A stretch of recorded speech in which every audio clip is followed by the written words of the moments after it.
I was a news anchor for almost 30 years. Emmy-winning journalist. Tamsen Fadal. Tamsen Fadal. So I went from like, hey, we're dating, and fun. I'd get off the air news at night. I'd meet him at 11 o'clock. We'd have sex. And then my libido was like gone. It just was gone. Even though we read the words like, lack of libido or lack of sexual desire, like seeing those words as a symptom list and feeling those words and dealing with those in real life in a relationship is really different. I went back to a doctor and I was like, I don't know what's going on, but like I have no sex drive. The doctor that I went to said, okay, you needed to talk to a therapist to see if there's something else going on with you first. And I said, well, why can't it just be like about my physically? And they were like, no, we want you to do that first, which made me feel like a lot of shame with that. The scary part wasn't not having sex. The scarier part was, why don't I want to? So $1 million question, why didn't you want to?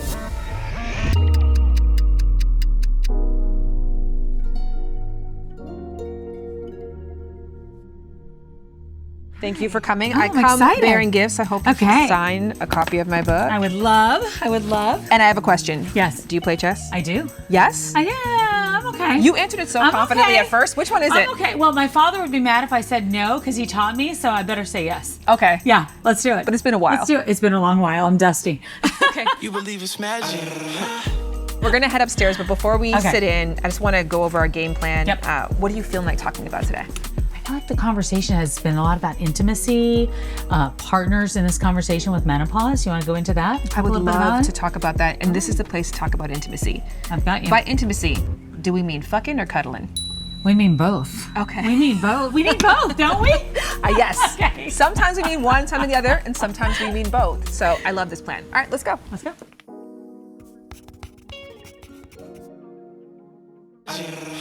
This episode is sponsored by loversbyshan.com, a suite of services designed to help you enjoy and refine the journey of loving and being loved. The starring guest this episode is the incredible Tamsen Fadal, Emmy-winning journalist and the author of the New York Times bestseller, How to Menopause.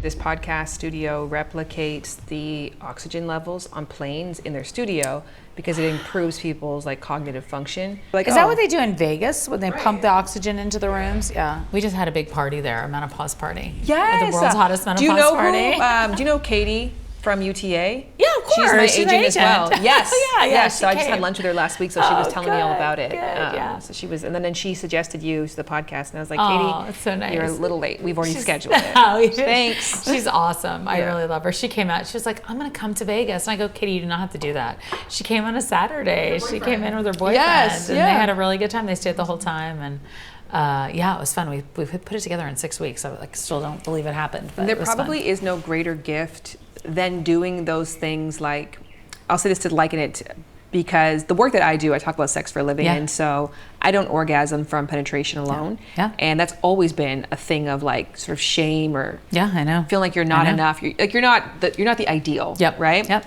And the fact that I talk about sex and have to research it, and then he's just there. Yeah. And so he's seeing the statistics or hearing other people's stories. It's just so helpful because Yeah, of course you're it is.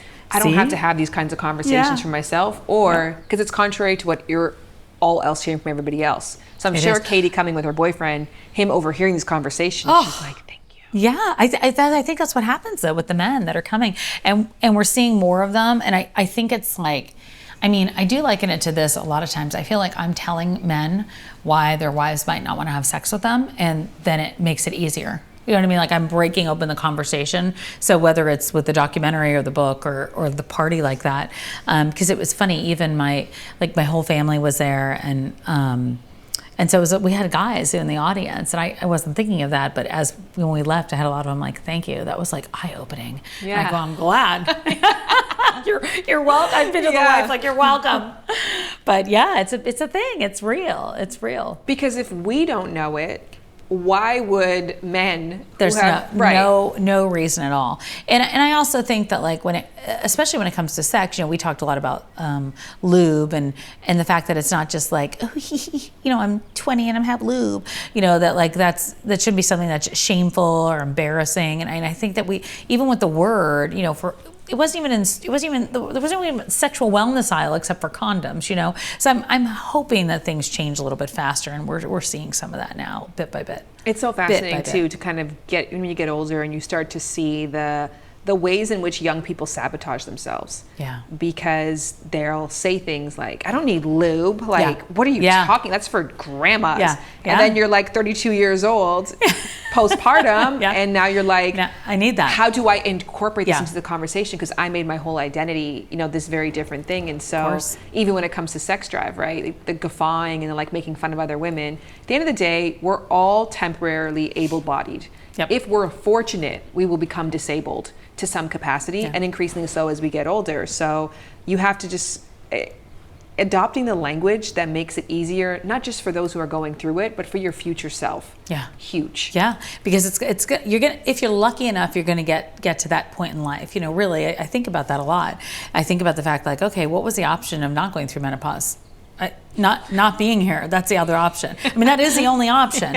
And so that's where I've been grateful for a lot of those things. And so it's funny when I step back and I look and I go, oh my gosh, you know, I'm hopeful that it teaches a lot of these women, like right now, like on this side of it, it's all okay to have this conversation out in the open. And so, you know, I'm seeing it more and more. It's not, and I do hope that it never becomes too like, oh, we're talking about that again. You know, I don't want people to feel like that.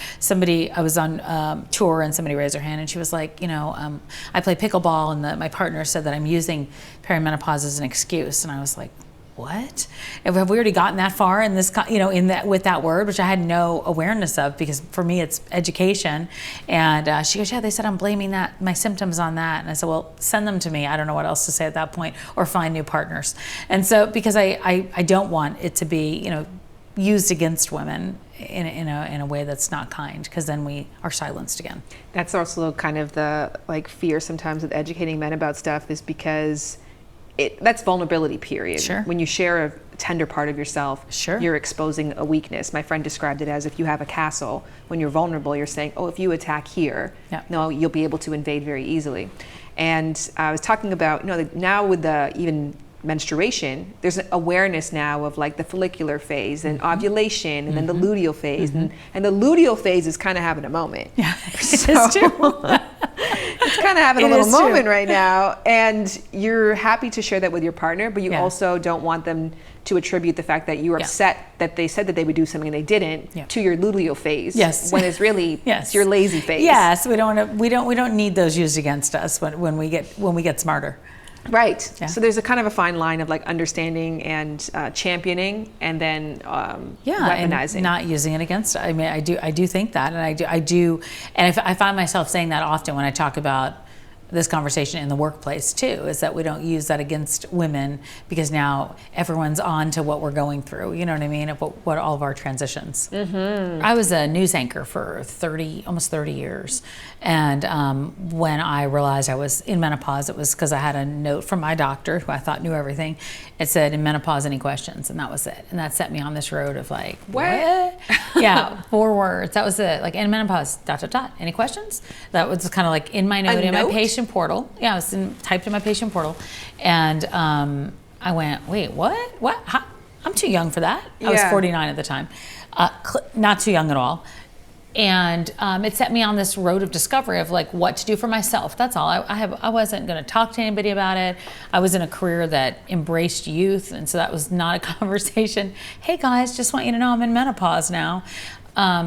And during that time, I had started dating my now husband, and so we had been going out for a while, and we were serious at that point. You got divorced I got divorced in Perry. Yeah, I got divorced in Perry, it turns out, but I didn't know, because I didn't know that it was Perry. But I got divorced during perimenopause. I was like 41 years old, and so that's right around the time your hormones start going, the shift. And when I think back on it, I was like, wow, I really did have like ups, downs of moods, irregular periods, crappy sleep. Like I was like, check, check, check. And when I was 49, we got engaged, and they got married at 50. So I went from like, hey, we're dating and fun. I'd get off the air and the news at night. I'd meet him at 11 o'clock. We'd have drinks. We'd have sex. Whatever. It was great. Travel. And then my libido was like gone. It just was gone.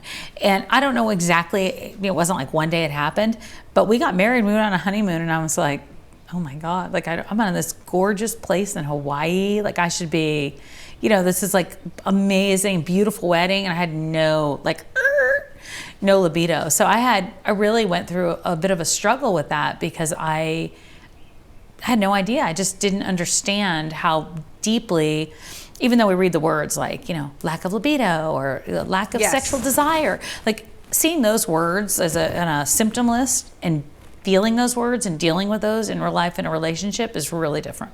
Really Was that different. your first time experiencing it? Yeah, absolutely. I always thought, I'm Italian, I'm Lebanese, I got a spicy temper, I got, I like to have fun. And that was it. That was like, it was my first time experiencing that ever. I almost rolled my eyes at myself after I said, like, the beautiful journey, because is that the rebrand that's necessary? Of menopause? Well, I'm going to just liken this to low sex drive in a second, because I do think that low sex drive is a gift. And I do think that that experience, and it is maybe similar in a way because it's not a destination, it's a valley. Mm-hmm. So I'm just kind of like the beautiful journey through menopause. Is that accurate? I think it is a journey through there, and I think that you come out on the other side and realize it's a beautiful journey. I don't know if going through it you realize. Like I don't think I realized it going through, but on the other side of it, I came to appreciate so many things. My lack of filter, one, my comfortability with myself, two, which was amazing, because that allowed me to have deeper, closer, real relationships versus is like, hi, how are you? Good, I'm good. How are you? It doesn't like really like that anymore.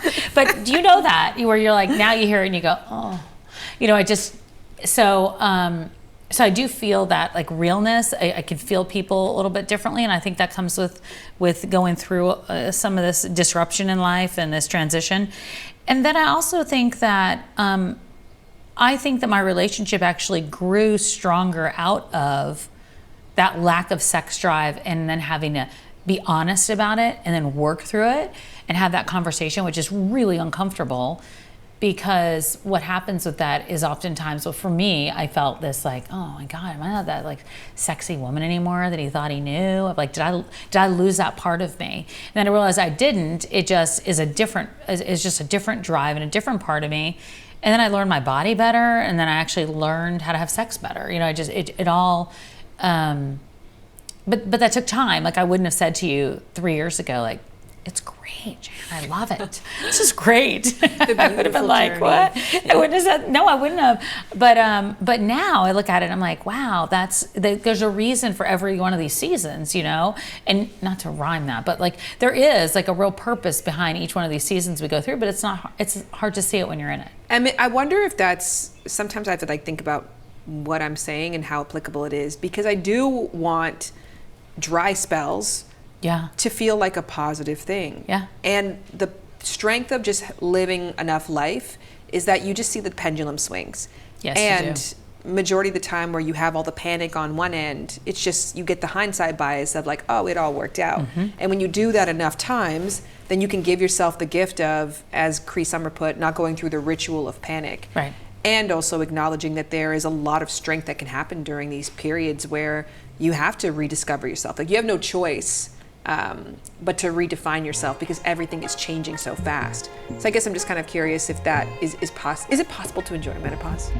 This episode is sponsored by me, because why not? Did you know that Lovers is more than a podcast? It's an entire suite of tools designed to help you reach your intimate potential. Like, there's Shay-I.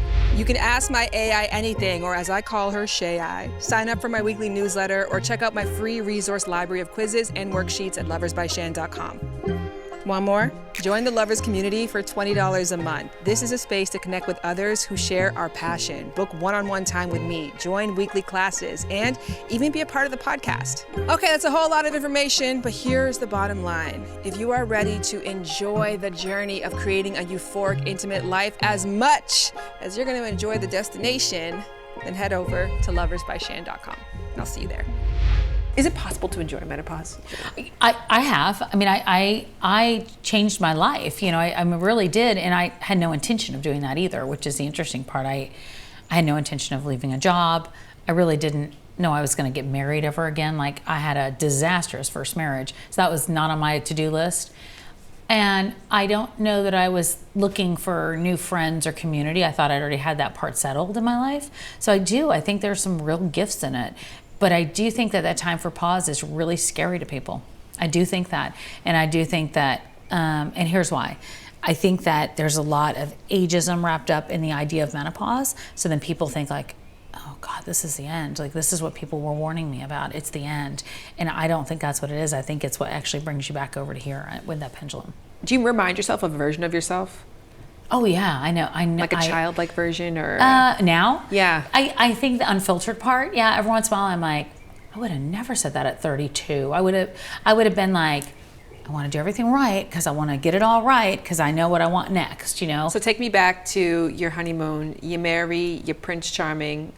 If you like that term, if you don't, then he'll like it. You married your Jason Momoa, whatever. That works too. Like all of them. You were madly in love. You have this great connection, and you don't feel a drive to have sex. Yeah. Walk me through what happens next. Well, I think what happened to me was because I had gone through this divorce and this messy relationship, is panic, because I'm like, oh no, like what is this? And I think the hardest part of it was the fact that I really Ira was this guy that I didn't expect, right? So our relationship was fun and respectful, and he just was like all these things that I'd always known that I would want in somebody. And I lost my mom at an early age. So I was like, my mom would have loved this guy. Like I would never thought that about my other, my ex-husband. And so I think that what was interesting for me was, no. I asked my dad going down the aisle, do you think I'm doing the right thing? I asked my father that at my first wedding, and he reminded me of that when he told him I was getting divorced. But with Ira, I was like, oh my gosh, you love him. He's like just so amazing. And so it was this great relationship, and not one I expected, and probably not somebody I would have dated 10 years ago. I was looking for the bad boy. But so to go on a honeymoon and like everything be seemingly perfect, whatever perfect is, like Hawaii, family loves him, friends love him, great, fun. We had a fun wedding. Not like a beautiful wedding, a fun wedding. We had fun. It was a party in New York City on the rooftop. It was fun. And that's what I think about our life. So there was no reason that I shouldn't be like, oh, we're in paradise. And I was like, nothing. And I think that that scared me. It put me back on my heels, and I thought, like, oh my God, what's wrong? What's the matter? And I did not realize what a big deal, how much menopause or this transition, this time would affect things. And it did. However, what I did learn from it is be able to have that conversation with him, and that was pretty amazing. But I just knew that my body didn't feel good, like low libido. What happens with menopause is, it can be painful sex and low libido, and you just don't feel, you're not like thinking about it all the time. And when I was younger, I was thinking about it all the time. Like that was what I did. And so it just made me feel really disappointed in myself, honestly. And he was so amazing. He would never say a thing, but I know he's like, what's going on? Like what happened? I had this like amazing like firecracker, and then we get married, and we're like, meh. So, which is kind of like how it is in the sitcoms. It was exactly what it was. Like everything you would make fun of, right? And the sitcoms would be like, look at that. Look at how marriage really is. And then I was like, I'm living it. So, so I went back to a doctor, and I actually did my research. Then went back to a doctor, and I was like, I don't know what's going on, but like I have no sex drive. Here's the crappy part. The doctor that I went to said, okay, you needed to talk to a therapist to see if there's something else going on with you first. And the sex therapist will determine if there's any other problems that you're having. And I said, well, why can't it just be like about my physically? And they were like, no, we want you to do that first, which made me feel like a lot of shame with that. And so of course I didn't do that. I changed doctors, and they were like, no, you probably need some testosterone. You have no testosterone in your body. And they did a test. I had nothing in my body, and we changed out my hormones a little bit, and then a lot changed. But what did happen during that time is we got a lot closer, because we talked about all sorts of stuff. I took him to his first sex shop. I went to we talked about lube. We talked about things that like I wouldn't bring up with other guys, because I wouldn't want them to feel like they weren't enough. I wanted to ask about the specific script that you used to talk about your low libido with your partner, especially because it sounded like it was pretty drastic. It was pretty drastic. And it's funny because I remember like the next day after our honeymoon and next day after our wedding night, and it was our first night in Hawaii, and I was out like the next morning on like a lounge chair outside, and I was like taking selfies, and he came out, and I was like, I can't believe like I'm sitting out here taking selfies. I just feel so, what is wrong with me? And so then, we sat down, we had breakfast, and we came back, and we were walking, had drinks, and I said, I just have to tell you, like I just don't feel, it's not about you. I just feel nothing. Like I just don't feel anything. And it was an awful conversation because despite the fact we dated a long time, we hadn't had that. When you have to have that intimate conversation, that's like you're just meeting each other all over again, And we did, and we talked about it, and he was understanding about it, but I didn't understand it. So it's one thing. I mean, what's he going to say? Like, no, I demand it. He's not going to do that. But it was. I could feel it was hurt. It must be me. Well, I think he felt like it was the relationship, something with the relationship, and so I was like, that is not what it is. That actually makes me think of too why it's really powerful to have hard conversations walking versus sitting across from each other. 100%. We did it out by the ocean. It's a big deal. It's a big deal to have it out of the bedroom too. It's a big deal to not make it a big thing. And the reason that I put a letter to my partner in the book was because I think that a lot of women, we have a hard time having that conversation with ourselves, right? I had a hard time having that conversation with myself and understanding it. And I think to feel newly married, for me anyway, and disinterested in sex, and like, am I ever going to want that again? Yep. Is really, and when you don't go to a doctor and have a doctor doesn't usually say like, how's your sex drive? How often are you having sex? What is it like? That's not what happens. And that's where I hope we can get to with this. Was that the right move? You did perfect. Yes, you did great, actually, because you know How what? You're going to pick that one I off. was going to kill this guy, but then you moved this in such a way now that Ooh, but I do still. You're welcome, and then now I can decide, do I want to kill this, and then we What do. is that? Oh, I didn't even Let's see that one. just go, blood for blood, baby. Okay, all right, let's go. There we go. At least I feel a little bit better.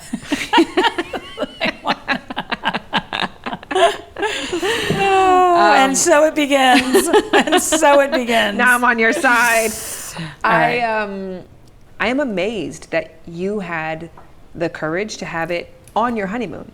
I had to have it. I had to have it there. What am I going to do? We're going to be there for like 5, 6, 7 days. Here's what I think.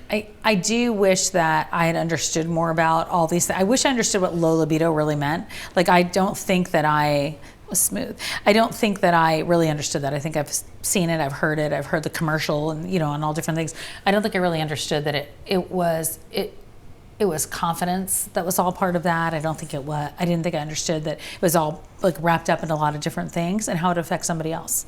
And so that was a conversation.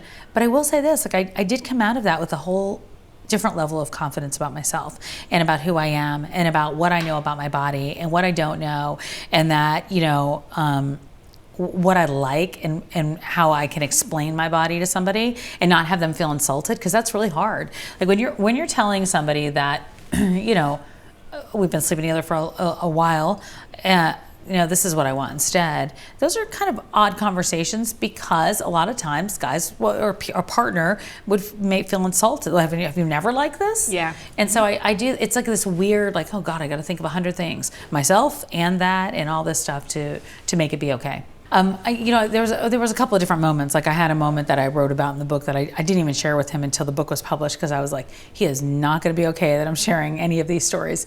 And one was a Christmas story where he had, like the year before, he goes, I said, what do you want for Christmas? He's like, I just want you in a big bow naked. I'm like, that's fun. So I spent like 2 days finding like the biggest bow I could and tape my side, but it was fun. And the following year, he was like, oh, the same thing again. I'm like, are you out of your mind? Like, I'm not doing anything like that. Like, that's not, and it sucked. It sucked to feel so non-sexy. Like for myself, forget about for him for a second, but for myself, it felt very non-sexy. And non-sexy to say no, or non-sexy to even feel? Non-sexy to not even feel anything. Yeah. No, it wasn't about him. It was about me. It was about me, like in like confidence-wise, right?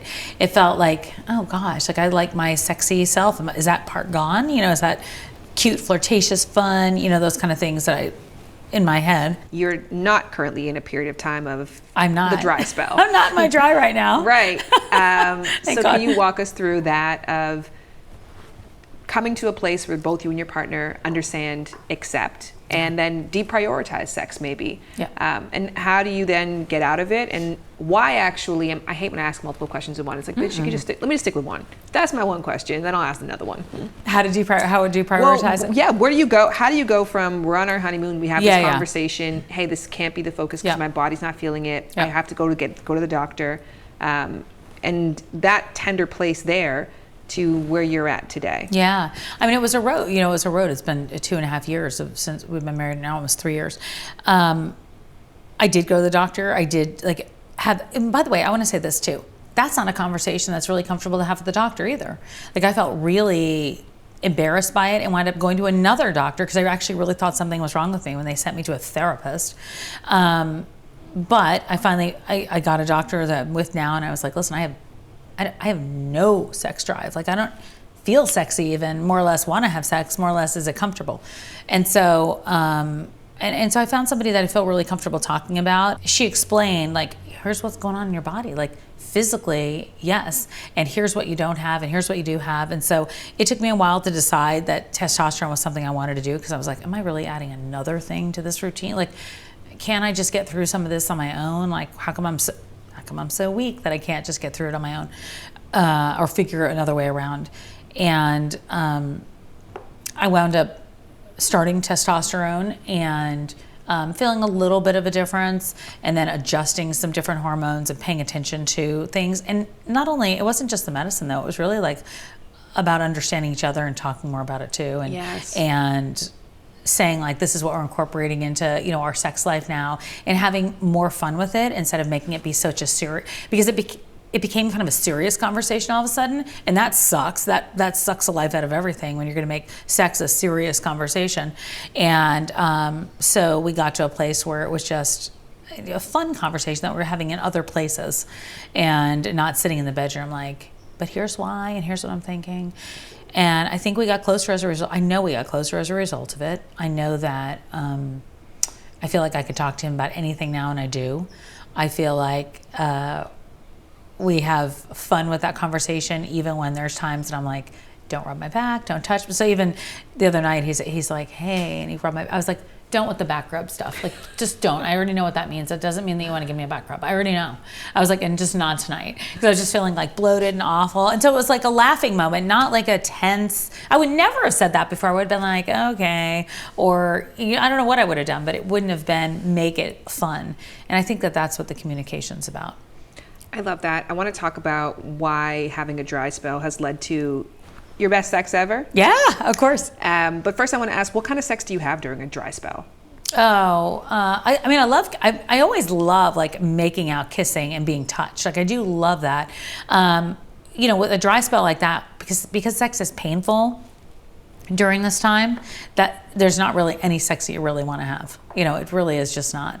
And so, I don't know. I think it's just more emotional. I think it's just more feeling, but it wasn't sex. Like that's not what I want. I didn't want to be touched, you know, penetration or not.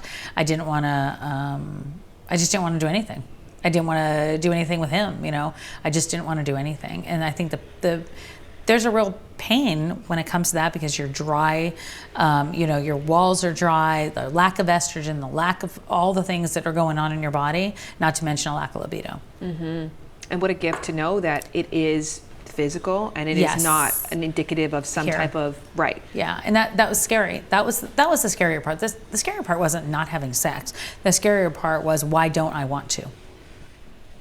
And having a clear answer. And having a clear answer is everything. Game changing. It's everything. So I don't feel like there's something wrong with me or the relationship. Yeah. When you started taking testosterone and you started to feel things turn around, do you have the conversation, or do you just all of a No, sudden be I like, just rub my back? Oh no, with him, I was just like, hey, here you go, scratch your back. That's it. Yeah. No, it was he doesn't need very much. He doesn't need convincing, you know. So no, it's great. It's great, and we have a good time. And it's funny because when I was trying to figure out with the book, like how much to really put in that sex chapter, because I was like, do I really want to go there? And then I thought, I'm going there with everything else, and that's the area that I'm not going to go there with. So I actually had a doctor like proofread, you know, the book for medical clarity, and we like went over it a million times, and she said, you know, I think we have to provide women even more in this chapter of sex. That was the only chapter that she like pulled out, and so then we went all the way in, and we're like, here's what you can do if you're dry. Here's the conversation you can have. Here's some of the pills. Here's some of the things we don't have. Like men have all these different pills for ED. We have like a few, like a handful of them. So we have pushed that conversation so that women feel comfortable having it whatever direction they want to go with it. And for women that are dating and maybe not in a relationships, they can also have that conversation, because there's women in perimenopause dating right now, or getting back out there on the dating scene in menopause. I think that's so inspiring, and it's, again, helpful to have the script. And I can't even tell you how freeing it must have been for your husband to go through this period of time, because of the permission that you've given him on the other side for his body to change and that to be okay, and for you to be able to talk about it. I hear from so many people who are with a partner, maybe went on antidepressants or something happened in their health. Erections are not as common as they used to be, and then they distance themselves from any kind of physical intimacy altogether. They don't know how to talk about it. They don't want to talk about it, and then it just becomes contempt in the relationship. A lot of contempt, and I've seen that before, and I don't necessarily know if it was sex or not sex in a relationship, but it was never anything I wanted to be a part of. I would see these couples across the table when I was younger, and they'd be like reading the newspaper or like looking at their phone or whatever, and I was like, oh my God, I don't want to be lonely alone with someone. That was always my biggest fear. And so, and it was always something that I fought against to try to make sure that didn't happen. And you don't have to be lonely alone during a dry spell. No, of course not. I don't think a dry spell, like, listen, if you care enough in that time to understand what it is, and whether you want to decide to figure it out and do something about it, or you just like, that's just not where you are right now, whichever direction you want to take with that, I think there's a lot that can come out of that. I really do. And that doesn't just happen in perimenopause or menopause. You know, to your point, it can happen at different parts in your life. And I think that that's okay, but I do think that open communication is really necessary. Unless, you really don't care. And I love that one of my least favorite relationship advice or idioms is like, relationships take great communication. Like the key to a great relationship is great communication, which I liken to saying the key to great art is paint. Like that's, we know. I'm going to require a bit more instruction, because communicating can also be leave me alone, don't touch me. Communication can be like, God, like get away, right? Or it could be shutting down and just verbally, non-verbally communicating and getting mad your partner's not picking up on those cues.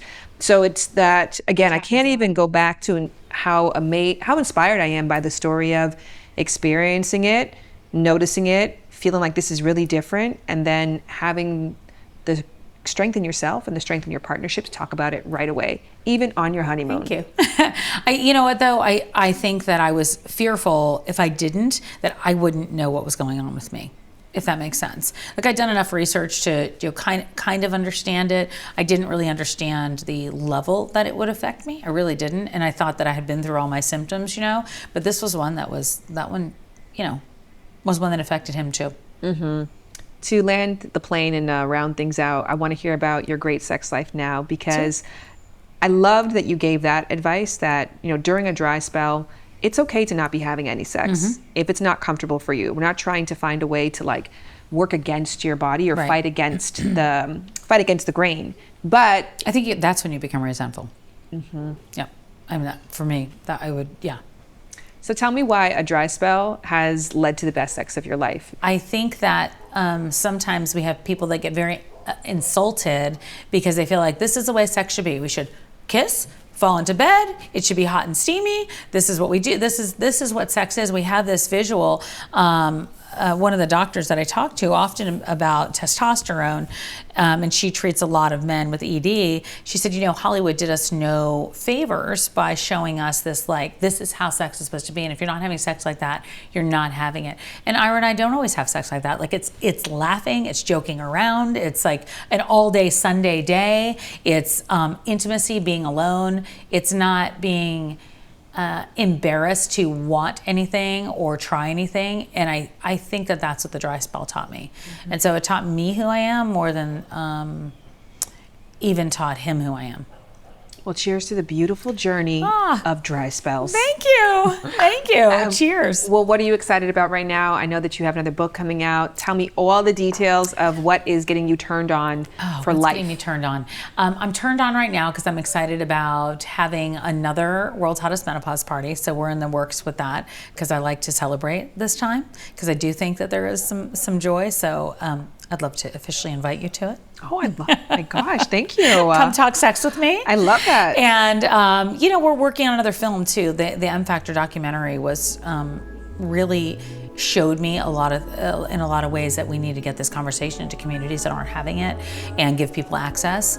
And then I have a podcast, The Tamsen Show, that I would open invitation, love to have you on too, where we like to have these conversations that are real and meaningful and that showcase people's platforms, because that's the only way we're going to learn. That's the only way we're going to learn, girl. Mm-hmm. Period. Speaking of learning, right, okay. You can get one more power. Do you want to keep going? Let's just do you want to go real fast? Yeah. Okay, let's go. I don't think we can do the full game.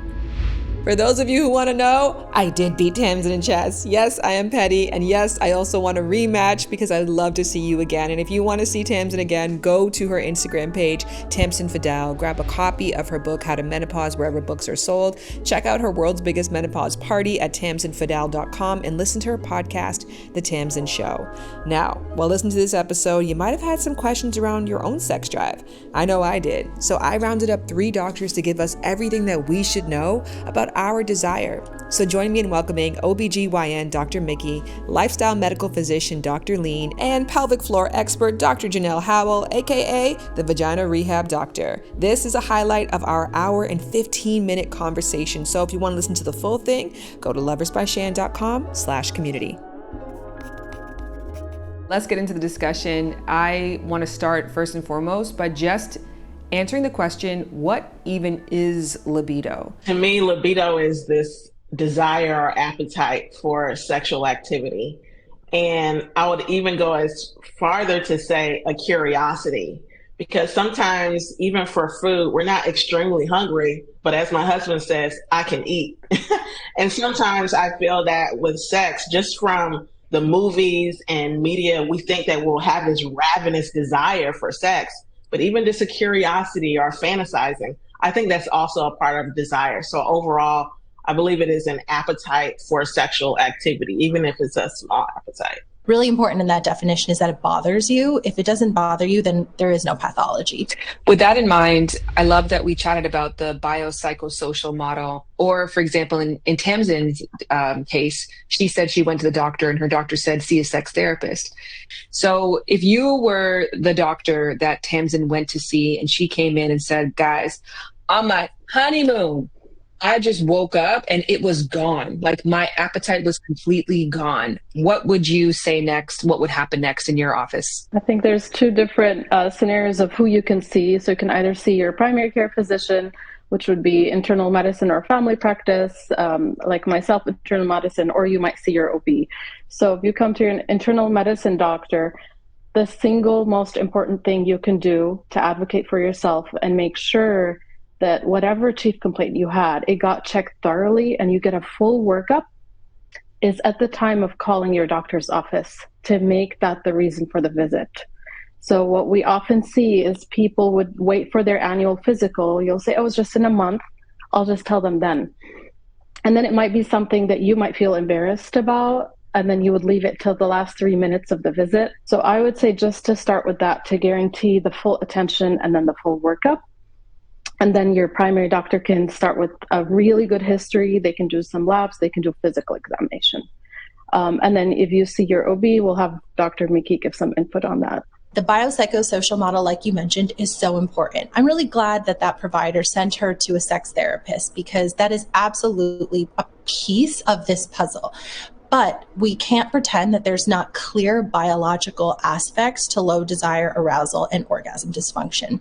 And so my job as the gynecologist is to do a very thorough history looking at the medical conditions, surgeries, pregnancy history, medications you're on that could be contributing, both from a neurotransmitter perspective, from an arousal perspective. I should do a full examining the external vulva to see if I see any issues that could be impeding a person's sensory ability to take that input to their brain of arousal. Do I see that their clitoris has a lot of scar tissue around it and that has decreased sensation? I should do a pelvic floor assessment at minimum to see if there is evidence of pelvic floor dysfunction or issues with the pudendal nerve that innervates the clitoris, the labia, the perineum. I can allow the expert to speak more on the pelvic floor piece of it, which is so crucial. But there's a ton of biology that is a part of these conditions that we as gynecologists really need to take ownership over again and put it together in this biopsychosocial model. And the website that is a patient-facing website for the International Society for the Study of Women's Sexual Health is called PROSAYLA, PROSAYLA, and it has a lot of great information that's understandable at a patient's level on a lot of the disorders, not just with desire and arousal and orgasm, but also with pain conditions as well. In our society, we love to gender hormones. You know, testosterone is for men and estrogen is for women, which is pretty silly from a physiologic perspective, because a woman makes more testosterone in her life than she actually makes estrogen. It's just that men make on an order of 10 times more, so they get ownership over androgens, which just does women a disservice. So, you know, testosterone peaks in our 20s and slowly tapers off. It's not like a drop off. Your ovaries your adrenal glands still make a little bit of testosterone as you go through menopause. But, you know, this is a more nuanced conversation because people have different genetic receptors to testosterone within their, you know, organs and in their vulva. So it's not so simple to say, measure someone's testosterone, supplement with testosterone, that's going to fix all your problems. It might be a piece of the puzzle. And I don't think research is there now for premenopausal women currently for robust research showing that it will just be a one and done fix like Viagra is for men for women's desire. I think that low libido is extremely common. And I am also reluctant to give an exact number, but I've seen somewhere towards 1 in 2 women and those who identify with a vagina have low libido, which is billions of women. And, you know, from a pelvic floor standpoint, 1 in 3 people struggle with pelvic floor dysfunction. And if you have pelvic floor dysfunction, whether it's prolapse, incontinence, you leak even a little bit when you sneeze, cough, laugh, or have the urge to pee, have chronic constipation or sexual pain, your chances of having sexual dysfunction go up by 56%. So we know that there are billions of us and women living with low libido.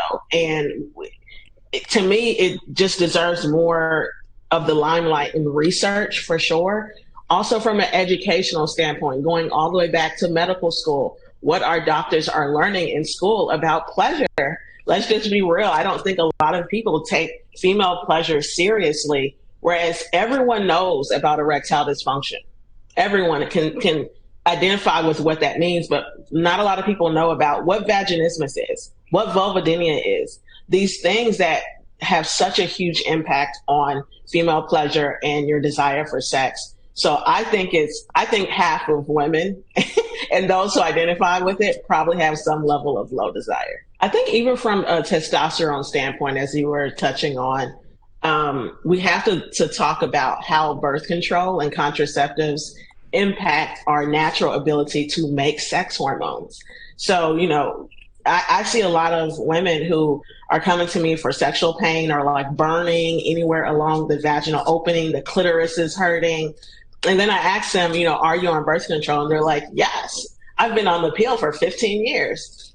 And then we also discover that like the clitoris is shrinking, like it's smaller than it needs to be. The vulva is thinning. So, you know, the testosterone, the estrogen just don't have the capacity to bind with these tissues in the way that it naturally would if we were ovulating without interruption. And I'm not saying everyone negatively is impacted by birth control. That is a lie, and I don't get down with that. But some women are struggling partly due to the way their body negatively reacts to birth control. They don't have enough testosterone to get horny. Like, you need testosterone, and it is so important. So I think just screening and asking more about, what does your vulva look like down there?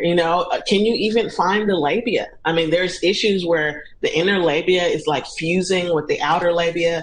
Generally, that can be due to low sex hormones.